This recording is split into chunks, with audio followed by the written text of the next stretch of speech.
आज अपने बात करेंगे भारतीय इतिहास पर, जिसका मुख्य जो टॉपिक है वो है सिंध पर अरबों का आक्रमण। भारतीय इतिहास का एक महत्वपूर्ण टॉपिक, और भारतीय इतिहास की बात करें तो यहाँ से एक महत्वपूर्ण मोड़ भी लेता है भारत के इतिहास में, क्योंकि सिंध का जो ये अरब आक्रमण है, यहाँ से शुरुआत होती है मध्यकालीन भारत की। क्योंकि अपने अगर भारतीय इतिहास की बात करें तो 712 से लेके और 1707 यहाँ तक अपना चलता है मध्यकालीन भारत। और इस मध्यकालीन भारत की एक महत्वपूर्ण बात है कि यहाँ पर इस 712 से पहले जहाँ हिंदुओं का शासन था भारत में, वहीं 712 ईस्वी से मुसलमानों का भारत में शासन स्टार्ट हो जाता है, हस्तक्षेप स्टार्ट हो जाता है। तो एक महत्वपूर्ण बिंदु है यहाँ से, क्योंकि सबसे पहले मुस्लिमों ने, अरबों ने, तुर्कों ने अगर बात करें तो इस सिंध क्षेत्र पर अधिकार किया था। मुसलमानों के आने का अगर क्रम देखें थोड़ा, तो सबसे पहले भारत में आए थे अरब, अरबों के बाद आए थे तुर्क, तुर्कों के बाद आए थे मुगल। तो ये एक क्रम था मध्यकालीन भारत में। भारत आने वाले अगर मुस्लिम जातियों की बात करें, मुस्लिम लोगों की बात करें, तो सबसे पहले अरब आए थे, उसके बाद तुर्क और उसके बाद मुगल भारत में आए थे। तो 712 ईस्वी वैसे भी महत्वपूर्ण है, क्योंकि इस समय भारतीय इतिहास में एक नया मोड़ आता है, एक नई संस्कृति, एक नई जाति, एक नई व्यवस्था, जो कि प्राचीन भारत से थोड़ी अलग होगी। अरबों की बात करें तो इन्होंने मुस्लिम धर्म अपना लिया था। इससे पहले ये अरब एक अलग जाति थी, एक अलग कबीला था। तो स्टार्ट करते हैं सिंध पर अरबों का आक्रमण। अगर 712 ईस्वी से पहले देखें तो उत्तर भारत का एक महत्वपूर्ण शासक था, जिसका नाम था हर्षवर्धन, जो कि पुष्यभूति वंश या वर्धन वंश का एक महान शासक था। इस हर्षवर्धन की मृत्यु हो जाती है 647 ईस्वी में। और ये एक ऐसा ही सिस्टम है कि जब भी किसी महान व्यक्ति की या महान साम्राज्य का अंत होता है, महान व्यक्ति की मृत्यु होती है, तो साम्राज्य में अनेक राजनीतिक विकेंद्रीकरण के केंद्र बन जाते हैं, सत्ता के अनेक टुकड़े हो जाते हैं, अनेक स्वतंत्र राज्यों की स्थापना होती है। और जैसे अपने बात करते हैं तुर्कों के आक्रमण से पहले भारत में अनेक राजवंशों की, तो इनमें से अधिकांश राजवंशों की स्थापना इस हर्षवर्धन की मृत्यु के बाद होती है। क्योंकि हर्षवर्धन जब तक जीवित था तब तक उत्तर भारत में अपना एक विस्तृत साम्राज्य स्थापित किया हुआ था, लेकिन 647 ईस्वी में जैसे ही हर्षवर्धन की मृत्यु हुई, साम्राज्य के नए केंद्र बन गए, अनेक राज्यों ने स्वतंत्रता की घोषणा कर दी। और इसी स्वतंत्रता की घोषणा में स्वतंत्र हुआ था सिंध का प्रदेश। और थोड़ा अगर अपने मैप पर देखें, भारत के अगर अपने मैप पर देखें तो ये यहाँ पर था सिंध प्रदेश।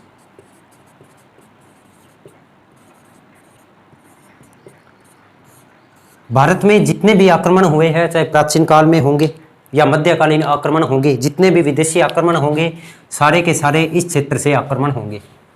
होने का कारण ये है कि यहाँ पर आ गया हिमालय और तीन ओर से समुद्र से घिरा हुआ था। अंग्रेजों ने और यूरोपियन कंपनियों ने जरूर समुद्र से दखल किया था भारत में, लेकिन जितने भी मध्यकालीन भारत के आक्रमण होते हैं, ये सारे उत्तरी पश्चिमी सीमा क्षेत्र से होंगे। और इस समय भारत में बात करें तो यहाँ पाकिस्तान है, अफगानिस्तान है, ये सारा का सारा क्षेत्र इस समय भारत में था। तो यहाँ पर अगर सिंध क्षेत्र की बात करें तो सिंध में 7वीं शताब्दी में शासन था राय वंश का। अपने बात कर रहे हैं सिंध पर अरबों का आक्रमण, लेकिन इससे पहले की थोड़ी पृष्ठभूमि समझते हैं। 7वीं शताब्दी में सिंध प्रदेश पर राय वंश का शासन था, और इस राय वंश का एक महान साम्राज्य था, शासक था साहसी राय।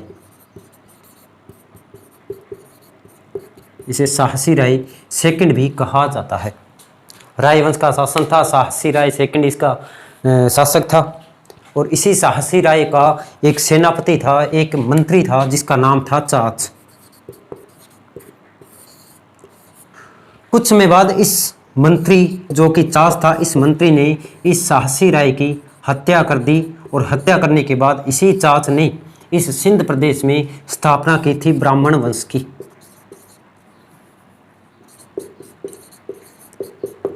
और अब सिंध क्षेत्र पर अधिकार हो गया ब्राह्मण वंश का, और ब्राह्मण वंश का शासक था चाच, जो कि साहसी राय का मंत्री भी था। कुछ समय शासन करने के बाद इस चाच की भी मृत्यु हो गई, और जब चाच की मृत्यु हुई तो इसी चाच के 2 पुत्र थे। इस चाच के 2 पुत्र थे, दोनों के नाम लगभग सेम ही है। एक का नाम था दाहिर और दूसरे का नाम था दाहिर सिंह।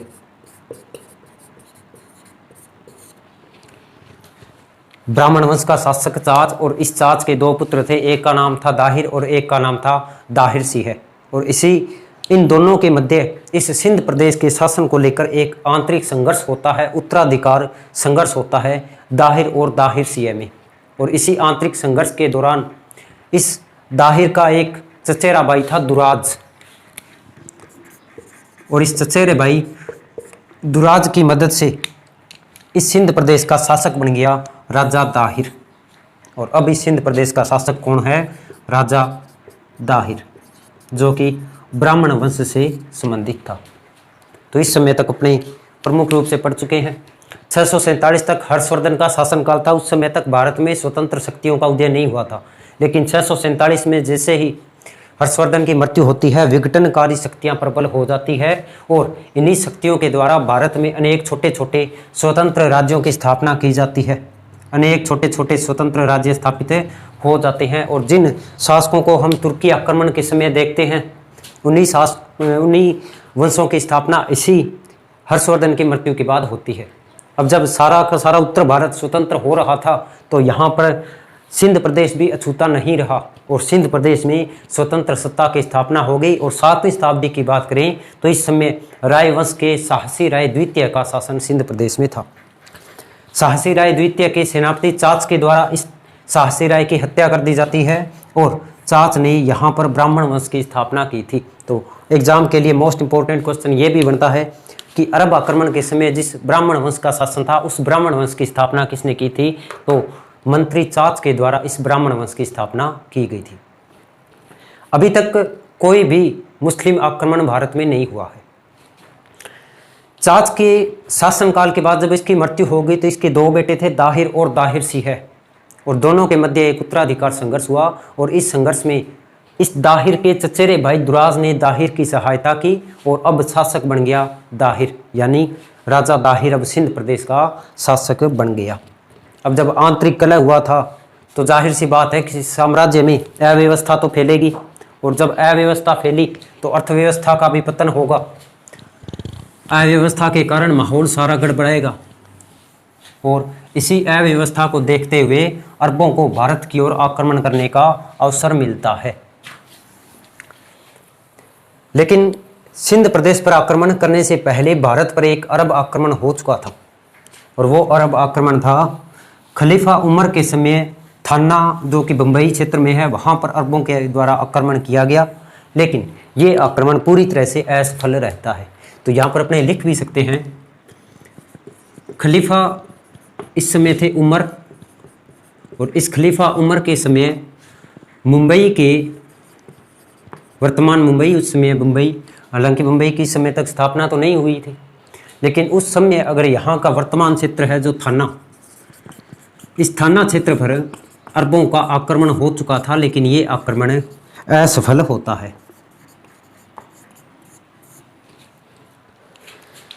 दूसरी ओर सिंध प्रदेश की बात करें तो यहाँ का शासक बन गया अब दाहिर।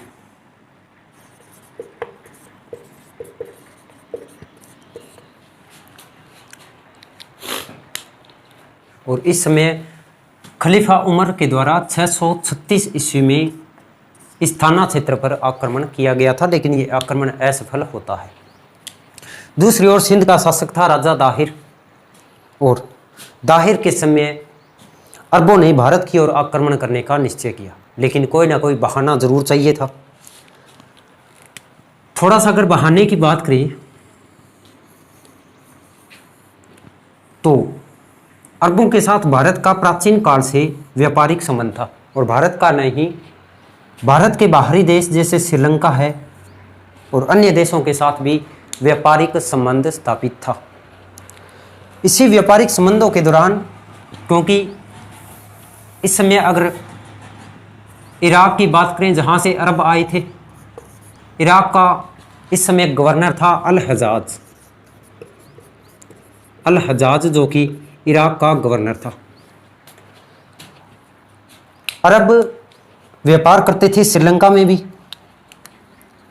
ये यहाँ पर श्रीलंका था, और श्रीलंका के साथ व्यापार होता था तो भारत से भी व्यापार होता था, और आने जाने का मार्ग ये होता था, यहाँ से आते जाते थे।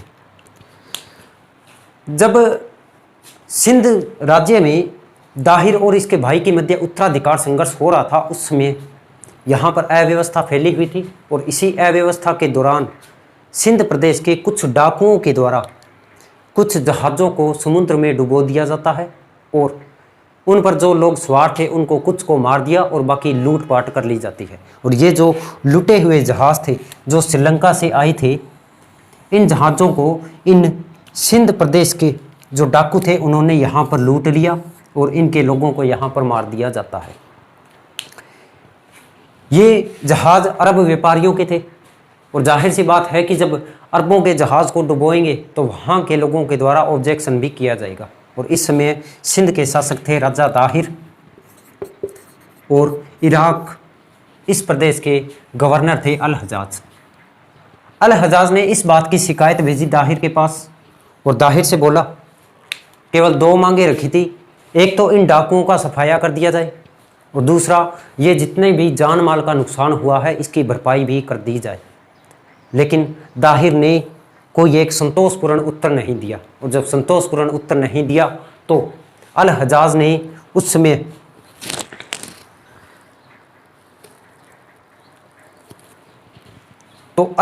उस समय खलीफा उमर था, और इस उमर से सिंध प्रदेश की विजय की स्वीकृति भी प्राप्त कर ली। और जब स्वीकृति प्राप्त कर ली तो अल हजाज ने भारत की ओर कुल 3 सेना नायकों को भेजा।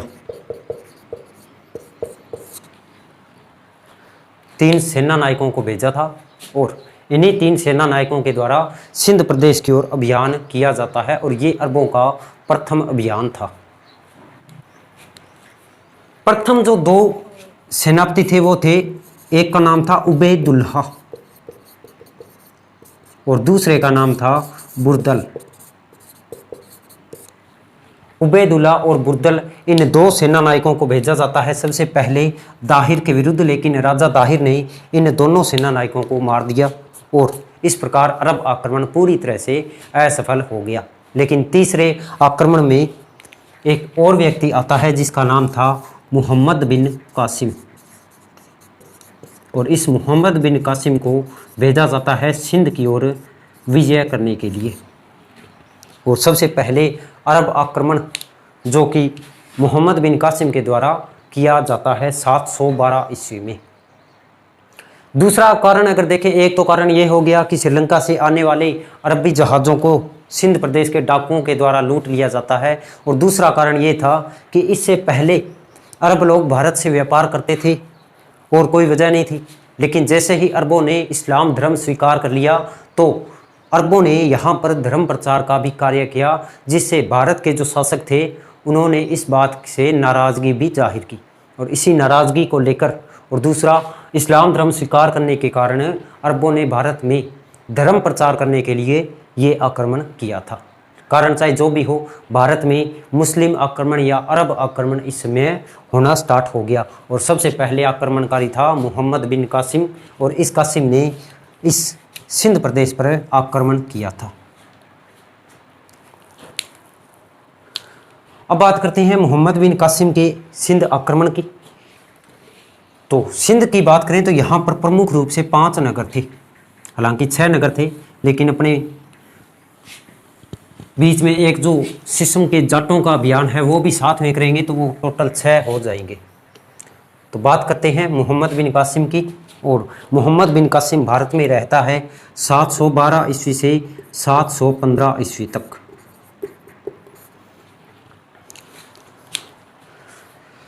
सबसे पहले मोहम्मद बिन कासिम ने आक्रमण किया था एक क्षेत्र जिसका नाम था देवल, जो कि सिंध का जो क्षेत्र था, इसी सिंध क्षेत्र का प्रमुख नगर था देवल। और यहाँ पर मोहम्मद बिन कासिम के द्वारा सबसे पहले आक्रमण किया जाता है। इस देवल में मोहम्मद बिन कासिम का सामना किया था राजा दाहिर के भतीजे ने।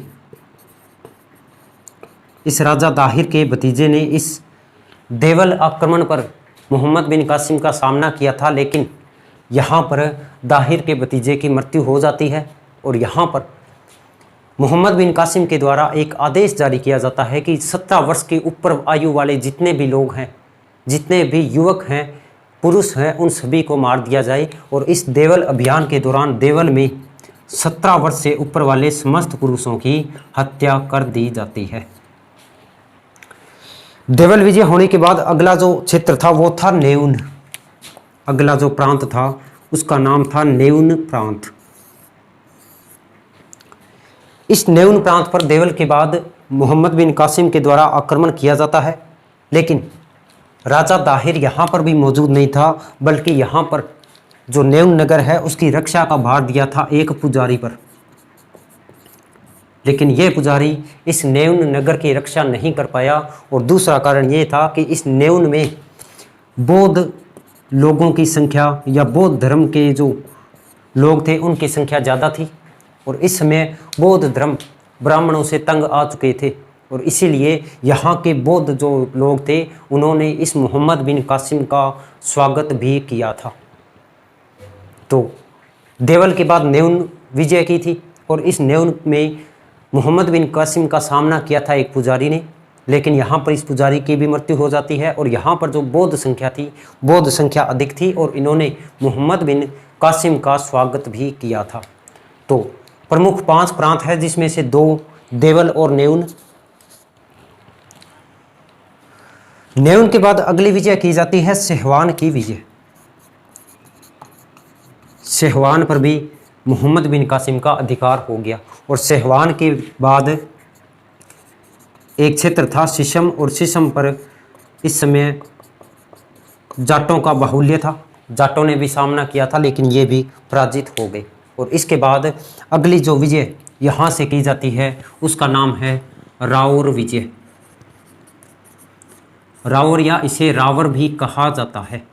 और ये जो रावर विजय है या रावर का जो युद्ध है ये इम्पोर्टेंट है। रावर का युद्ध होता है 20 जून 712 ईस्वी को। 20 जून 712 ईस्वी को रावर का युद्ध होता है। और इस युद्ध में राजा दाहिर का सामना होता है मोहम्मद बिन कासिम से। राजा दाहिर और इनका सामना होता है मोहम्मद बिन कासिम से। राजा दाहिर और मोहम्मद बिन कासिम के मध्य इस रावर में एक घमासान युद्ध होता है, लेकिन यहाँ भी अरबों की विजय होती है। हालांकि इस रावर का जो किला था, इस किले से राजा दाहिर की पत्नी रानी बाई ने अरब सेना का मुकाबला भी किया था और क्षति भी पहुंचाई थी, लेकिन फिर भी इस रावर पर अधिकार हो जाता है अरबों का। और ये महत्वपूर्ण तारीख थी 20 जून 712 की। और रावर की विजय के साथ ही सिंध पर कासिम के विजय को माना गया, यानी सिंध प्रदेश पर एक प्रकार से इस रावर विजय के साथ ही सिंध पर अधिकार माना जाता है। इसके बाद अगली जो विजय की जाती है वो है ब्राह्मणाबाद नगर। और इस ब्राह्मणाबाद नगर पर जब अरबों का आक्रमण होता है, मोहम्मद बिन कासिम का आक्रमण होता है, तो यहाँ पर सामना करता है राजा दाहिर का पुत्र जय सिंह। लेकिन इस जय सिंह की भी हार हो जाती है, क्योंकि यहाँ पर ब्राह्मणाबाद के नगर के लोगों के द्वारा विश्वासघात किया जाता है, जिस वजह से इस ब्राह्मणाबाद पर भी अरबों का अधिकार हो जाता है। इसके अलावा इस ब्राह्मणाबाद से मोहम्मद बिन कासिम के द्वारा इस राजा दाहिर की एक और पत्नी थी जिसका नाम था लाडी बाई। और इस लाडी बाई के साथ साथ राजा दाहिर की 2 पुत्रियां थी जिनका नाम था सूर्य देवी और परमल देवी। इस रानी लाडीबाई के साथ साथ इसकी दो बेटियां सूर्य देवी और परमल देवी को भी मोहम्मद बिन कासिम ने अपने अधिकार में कर लिया और इन दोनों को भेजते हैं खलीफा के पास उपहार के रूप में। लेकिन खलीफा के पास जाने के बाद इन्होंने बड़ी ही वीरता के साथ ये कह दिया कि हम तो सूंघे हुए फूल हैं, हमारा उपभोग इससे पहले कासिम कर चुका है। और इसी कारण खलीफा ने आदेश दिया था कि कासिम को बेल की खाल में सिलवा कर लाया जाए। और जब कासिम को बेल की खाल में सिलवा कर लाया गया उस समय तक इस कासिम की मृत्यु हो चुकी थी। और इस प्रकार राजा दाहिर की दोनों बेटियों सूर्य देवी और परमल देवी ने अपने पिता की मृत्यु का बदला भी ले लिया था। और इसके बाद इन दोनों ने वहाँ खलीफा के पास महल से कूदकर अपनी जान भी दे दी थी। तो इन सूर्य देवी और परमल देवी इन दोनों को इसी ब्राह्मणावाद स्थान से अरबों ने अपने कब्जे में लिया था। तो इस प्रकार ये हो गया सिंध पर अरबों का आक्रमण। लेकिन इस सिंध पर विजय करने के बाद यहाँ से अरब आक्रमणकारी थे वो आगे नहीं बढ़ पाए, क्योंकि आगे गुर्जर, प्रतिहार, चालुक्य ये सारे के सारे उस समय शक्तिशाली शासक थे। और यहाँ पर राजा भोज को अरबों का सबसे बड़ा शत्रु माना जाता है, क्योंकि गुर्जर प्रतिहारों ने एक लंबे समय तक अरब आक्रमणकारियों को रोक कर रखा था। इसलिए इस सिंध विजय के बाद सिंध से आगे अरब आक्रमणकारी नहीं बढ़ पाए थे। यहाँ पर सिंध नगर पर आक्रमण जरूर हो गया। 20 जून 712 ईस्वी को इस आक्रमण में ये जो रावर की विजय है इसे महत्वपूर्ण माना जाता है। और सिंध पर आक्रमण की फिक्स डेट भी 20 जून 712 ईस्वी को मानी जाती है। और इस प्रकार भारत में मुस्लिमों का पहला आक्रमण होता है, अरब आक्रमण होता है, जो कि मोहम्मद बिन कासिम के द्वारा किया जाता है। अब इस सिंध आक्रमण के बाद इसके कुछ एक परिणाम भी थे। कुछ एक जब दो संस्कृतियाँ मिलती है तो दोनों संस्कृतियों का आपसी आदान प्रदान भी होता है। सबसे पहले अगर बात करें तो अरब वासियों ने चिकित्सा की, दर्शन शास्त्र की, ज्योतिष की, नक्षत्र विज्ञान की, ये सारी की सारी जो शिक्षा है वो भारतवासियों से ही ग्रहण की थी। तो इस सिंध विजय का पहला महत्वपूर्ण परिणाम ये था कि अरबों को भारत से चिकित्सा, दर्शन, ज्योतिष, नक्षत्र इन सारी की सारी जानकारियाँ भारत से प्राप्त हुई थी। दूसरा अगर बात करें तो दो महत्वपूर्ण ग्रंथ थे, एक का नाम था चरक संहिता और दूसरे का नाम था पंचतंत्र। इन चरक संहिता और पंचतंत्र का अरबी में अनुवाद किया गया, यानी अरबी भाषा में अनुवाद किया गया। तो ये दूसरा महत्वपूर्ण परिणाम था भारत पर अरबों की विजय का। तीसरा परिणाम ये था कि अरबों के साथ एक विद्वान भी आया था जिसका नाम था अबू मसर। और इस अबू मसर ने 10 वर्षों तक भारत में रहकर भारत से शिक्षा प्राप्त की थी। और चौथा परिणाम ये था कि बगदाद के जो खलीफा थे इन्होंने भारतीय विद्वानों को अपने यहाँ संरक्षण भी दिया था। यहाँ से अनेक भारतीय विद्वान भी गए थे और इन विद्वानों को वहाँ पर संरक्षण दिया गया। तो ये 4 महत्वपूर्ण परिणाम थे सिंध पर अरबों के विजय के। पहला परिणाम, अरबों ने यहाँ से अनेक ग्रंथों की जानकारियाँ ली, चिकित्सा, दर्शन, नक्षत्र विज्ञान, ज्योतिष, इनके बारे में यहाँ से शिक्षा प्राप्त की थी। दूसरा परिणाम ये हुआ कि चरक संहिता है, पंचतंत्र है, इनका अरबी भाषा में अनुवाद किया गया। एक विद्वान था अबू मसर और इस अबू मसर ने 10 वर्षों तक बनारस में रहकर ज्योतिष शास्त्र का अध्ययन किया था। और इसके अलावा बगदाद के खलीफाओं ने भारतीय विद्वानों को संरक्षण भी दिया था। तो ये था भारत में मध्यकालीन भारत की शुरुआत। और इसमें अपने पढ़ा है अरब आक्रमणकारियों का सिंध पर आक्रमण, सिंध पर अभियान और सिंध पर विजय। तो यहाँ से शुरुआत होती है मध्यकालीन भारत की। और इसके बाद अपनी बात करेंगे भारत पर तुर्की आक्रमण की। मोहम्मद गोरी है, उससे पहले महमूद गजनवी है और उसके बाद सारा का सारा विस्तार से मध्यकालीन भारत करेंगे। यूपीएससी के लिए, कॉलेज लेक्चरर के लिए, स्कूल लेक्चरर के लिए या अन्य सभी एग्ज़ाम के लिए ये महत्वपूर्ण है। तो आज से जो मध्यकालीन भारत की सीरीज स्टार्ट की जाती है वो यहाँ से शुरू की जाती है, मध्यकालीन भारत से। तो धन्यवाद।